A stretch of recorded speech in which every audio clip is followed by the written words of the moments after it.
បាទសួស្តីបងប្អូនថ្ងៃនេះខ្ញុំមកធ្វើបទបង្ហាញថ្មីប្លែកទៀតហើយបង្ហាញពីគ្រឿងអលង្ការប្រភេទបតោងខ្សែកកទុយកងោកដែលអតិថិជនគាត់កំងខ្ញុំឲ្យខ្ញុំធ្វើឲ្យគាត់ហើយនេះជាបតោងខ្សែកហើយនឹងជៀនដែល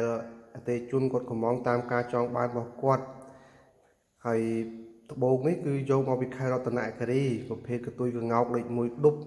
នៅប្រភេទលេខ1ដុបពិសេសស្អាតលើសនឹងទៀតតែរកអត់ទាន់បានទេគ្រាប់ត្បូង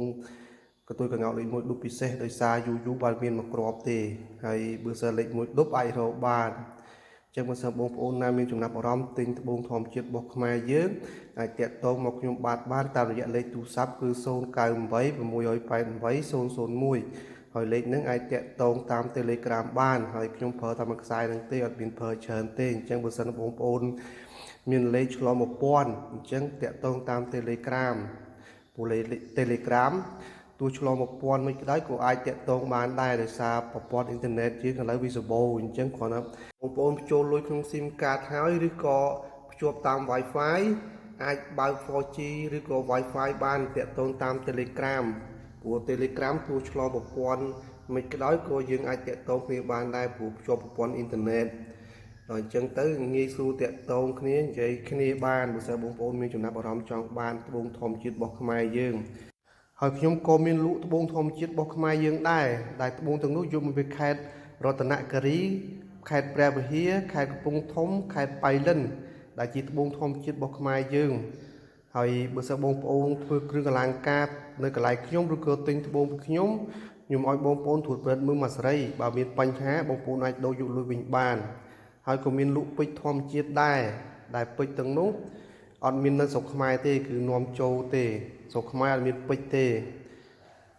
ហើយនេះជាប្រភេទអញ្ជៀននិងបតោងខ្សែកដាំត្បូងកទុយកងោកយកមកខេត្តរតនគិរីឡោមដោយពេជ្រទឹកឌីហើយចាប់ដោយផ្លាទីនសដែលអតិថិជនគាត់កំងខ្ញុំមកខ្ញុំធ្វើឲ្យគាត់តាមការពេញចិត្តរបស់គាត់ហើយពេលធ្វើឲ្យម្ដងខ្ញុំតែងតែយកគ្រឿងអលង្ការហ្នឹងទៅពិនិត្យមើលពេជ្រព្រោះពេលដាំហ្នឹងខ្លាចជាងគាត់បដូរពេជ្រមួយគ្រាប់ឬក៏ពីរគ្រាប់យើងមើលភ្នែកទៅទេអត់ដឹងទេអញ្ចឹងយើងពេលដាំរួចរាល់ហើយត្រូវពិនិត្យមើលខ្លាចជាងគាត់ដូរគ្រាប់ពេជ្រទៅដូរគ្រាប់ពេជ្រហ្នឹងពេលអតិថិជនគាត់យកទៅប្រើហើយគាត់យកទៅពិនិត្យមួយតង់ទៀតហ្នឹងឃើញប៉ះចង់ពេជ្រខ្លាយហ្នឹងមានបញ្ហាខូចឈ្មោះដល់អ្នកធ្វើហ្នឹងទៀតព្រោះខ្ញុំទទួលធ្វើគ្រឿងអលង្ការឲ្យអតិថិជនហ្នឹង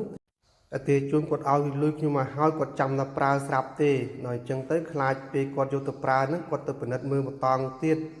ហើយដល់ខ្ញុំយកទៅពិនិត្យហ្នឹងគឺដើម្បីទំនុកចិត្តទាំងអស់គ្នាទាំងអ្នកទិញទាំងអ្នកលក់ដើម្បីដឹងថាគ្រឿងអលង្ការរបស់គាត់ហ្នឹងសុទ្ធតែសុទ្ធធម្មជាតិអត់ខ្លាញ់ខ្លាយអញ្ចឹងអរគុណច្រើន